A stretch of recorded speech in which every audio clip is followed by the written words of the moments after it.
it's Jessica, and I am here because we are doing some tasty Mexican kind of rice bowl stuff tonight, which is super easy. If you look over here in the corner, maybe, I guess on my stovetop.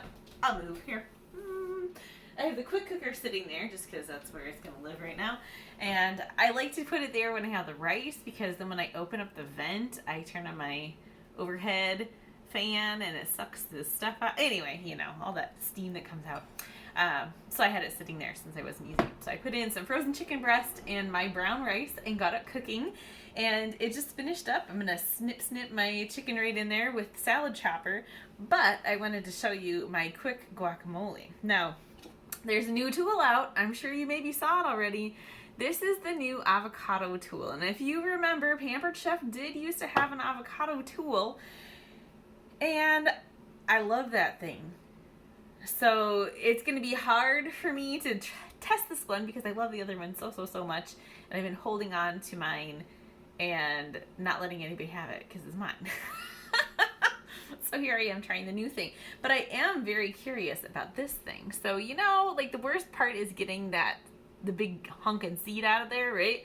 So this, you clunk right on there and turn it and pop it out. So we'll see how it goes. Now, I have heard from people, this serrated blade is kind of sharp if you catch it the wrong way. So watch out for that. It does come with a cover. I don't have it though because when they sent it out to consultants, they didn't have the cover yet. So, but what I will tell you is that really, I don't think we need to even have the serration unless you had a really hard avocado.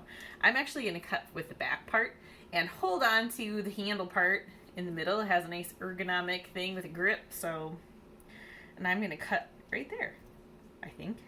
Oh yeah, once you get it started, it goes right through. The reason I did that is because I've had some people say that, some of the consultants I've heard, that sometimes there's some extra skin in there. But if you have a tough avocado, like mine's pretty soft, but if you had a tougher one that you're trying to cut into, I think it would be good to start with your serrated. You could always flip it around once you cut through that skin. So, but remember, it's sharp. So when I go to score this, because I am doing guacamole, I'm going to use not the blade side, but I'm going to use the flat side. And this part is really important because if you do the blade side, you're going to cut through your skin and cut into your hand. Do not do that, okay? That hurts. Don't do that. All right, so I'm just going to slice a little bit here and use that to scoop it out and go from there. Okay. You could use a spoon if you wanted to use a spoon to scoop it out, but that actually worked pretty well, even though it wasn't curved like my old favorite. Okay, got one done. But now we have this pit. I'm going to make sure that I don't get my finger in here because if you can see, they're pretty sharp little points. So let's see if I can hit it hard enough. That's whenever you see people do it with like a knife and they crack into it and then turn, I can't hit it hard enough because I'm like scared I'm going to cut through or miss. So we'll see if I can do this.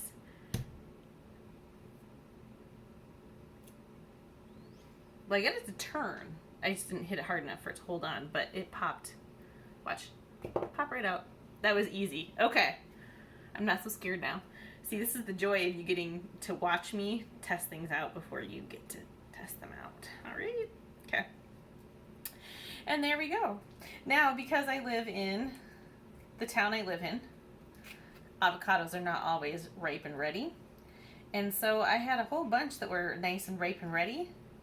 And I tried this whole freezing trick a while ago where you can actually put them into a baggie and then you wrap them in like paper towels, like the front, lay them in there and pop them in the freezer. And then when you let them thaw, they're gonna like get juice everywhere. They're supposed to stay really nice. Now, mine did brown, but I'm gonna see. Oh, but they're spreading beautifully.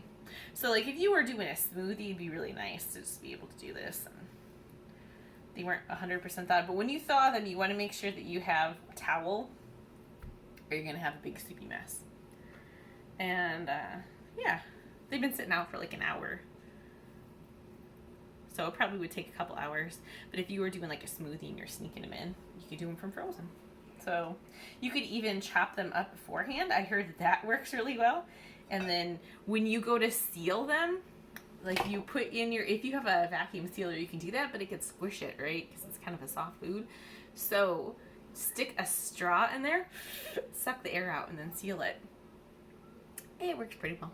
So anyway, I'm going to continue cutting these and show you what I do for my guacamole. But if you are a person who's like, you know, I like guac, but every time I do it, it just doesn't taste right. I can't get the right ratio. It's too soupy, or it's not garlicky enough, or it's too garlicky, or it just doesn't taste the way I want. I have something for you too. And it is guacamole mix. And all you need to do, it has all the wonderful seasoning in it. You just need to dump in the seasoning mix. And it's amazing, okay?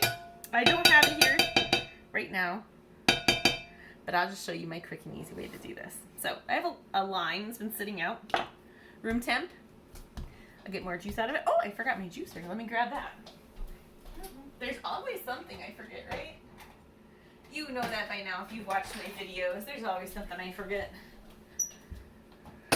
And I'm gonna actually just use that serrated end. Oh yeah, and that works perfectly. I don't even need to dirty another knife. Hot dog. Okay. We're gonna squirt this right in there, and I like a lot of lime. If you're not a big lime, woo, squirted myself even though I have it in the right way. If you're not a big lime person, just use half. I usually use whole because I really like lime. You do you, okay?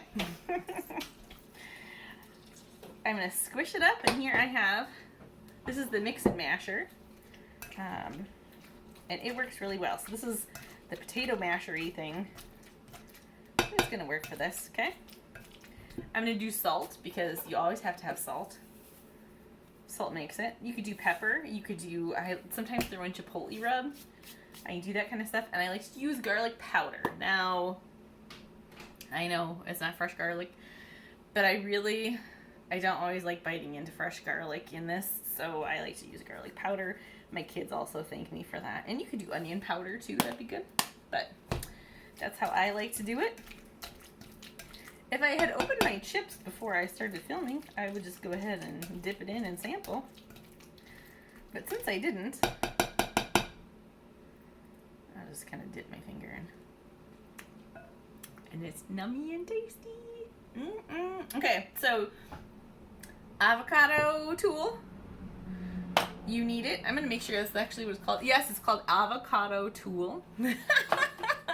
Comes in a box. There you go.